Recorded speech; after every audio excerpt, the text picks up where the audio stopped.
you realize that how difficult it is to move even like 150-pound person with all their gear on, that it easily exceeds 200 pounds. It becomes extremely difficult. We always think that it would never happen to us. It can happen to anybody, and it devastates the department. Enchanted Sky Media.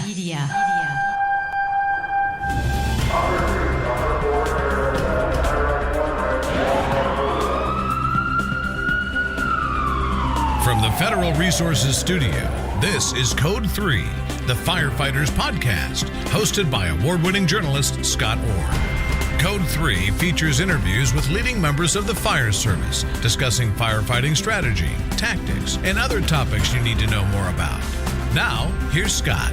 That's right, and I will not let Parkinson stop me. Thank you for joining me again here on Code 3. This is the show for and about firefighters. We're informing and entertaining members of the fire service, just like you, from coast to coast. The RIT team has an important role at a fire scene. I say this not to be Captain Obvious, but because it's easy to forget that when you go to multiple fires and never take action. It's even easier to forget when the IC tells you to throw a ladder because you're just standing there. How much do you train for RIT operations? How realistic is that training? Today's guest would like to see you do more, and he'd like to see you practice unusual scenarios. Keith Padgett is the fire chief of the Beulah Fire District in Valley, Alabama. He retired as the chief fire marshal for the Fulton County Fire Rescue Department. A 35-year member of the fire service, Keith currently serves as Fire and Emergency Medical Services Academic Program Director with Columbia Southern University. And Keith Padgett joins me now. Welcome to Code 3. Hey, Scott, how are you today? I appreciate the opportunity to come on and talk a little bit about RIT team operation. Well, that's great. We're glad to have you. So let's start back in history a bit. What did the Brett Tarver incident in Phoenix 19 years ago teach us about RIT teams? I think it really exposed how difficult it can be to remove a fellow firefighter from a building. I had an opportunity to sit into several presentations from members of the Phoenix Fire Department on that event, as well as Chief Brandicini's comments.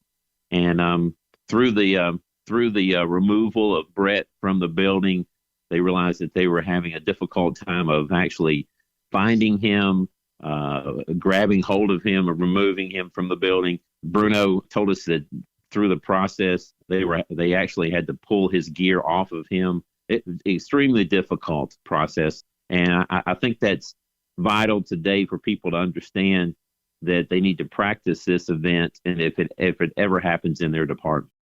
So with that in mind, do you feel that firefighters train on RIT assignments often enough to stay proficient? I don't think so. I think we do. We do small scenarios such as a Denver drill, and remove people from one room, maybe moving onto a window in a fire ground training center, removing them out.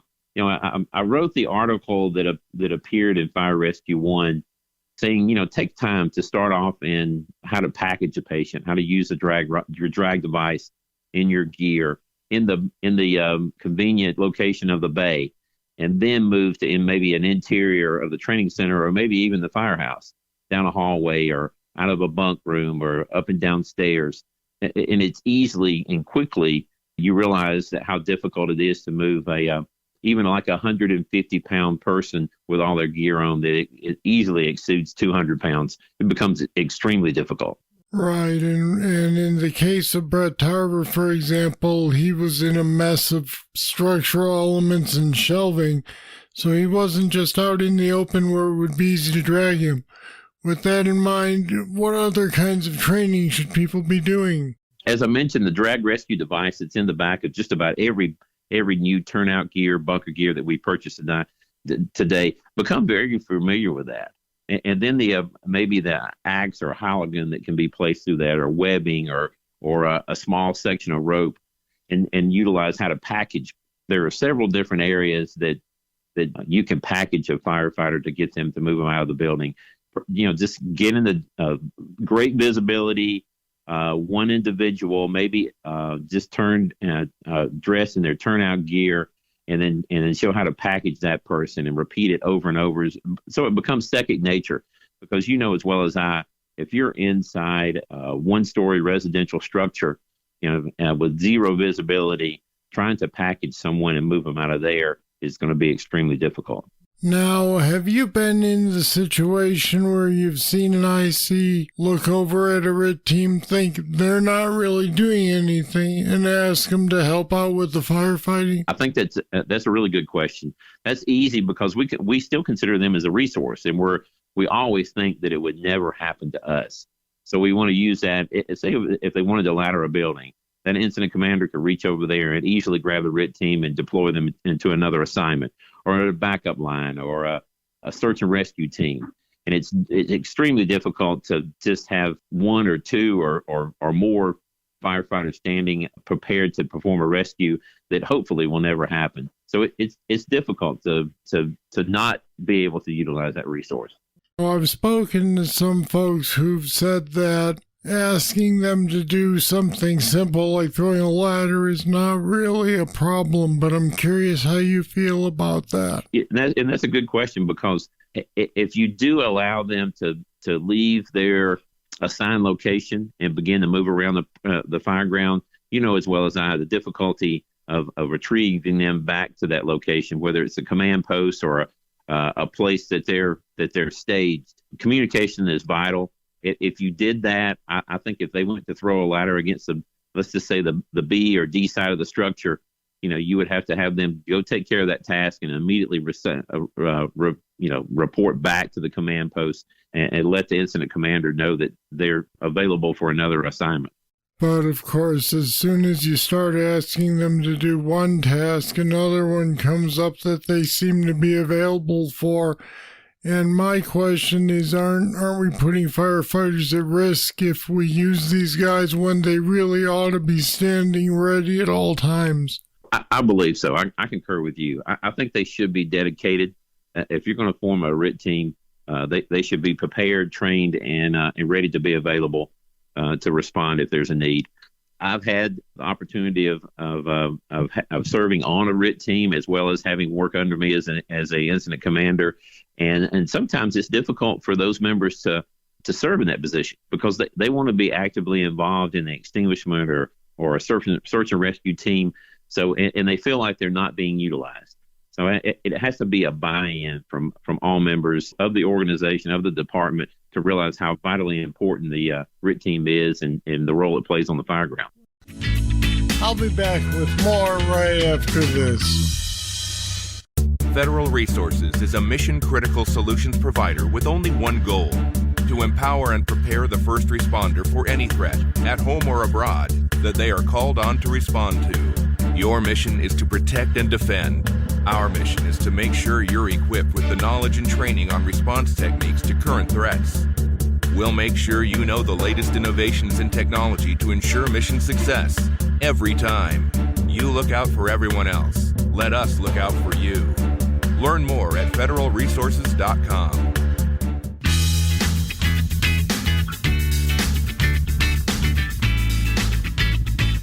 Let's switch tracks for a moment here. Why do firefighters seem to be reluctant to call a mayday until it's the very last possible moment?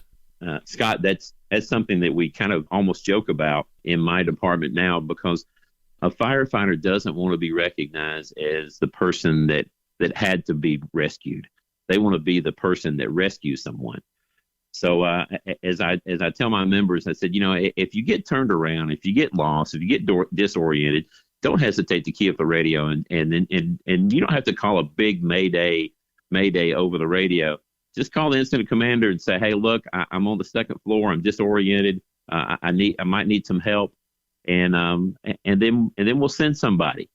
But if you feel like that you're totally lost, you cannot find your way out of the building, you can't determine where you're at, don't hesitate, because there's always that danger that you could easily expire inside a residential structure as well as a large warehouse. So don't hesitate to call. Speaking of buy-in, you need to have buy-in from everybody that doing that when you're not actually trapped or injured is not going to be seen as a sign of weakness.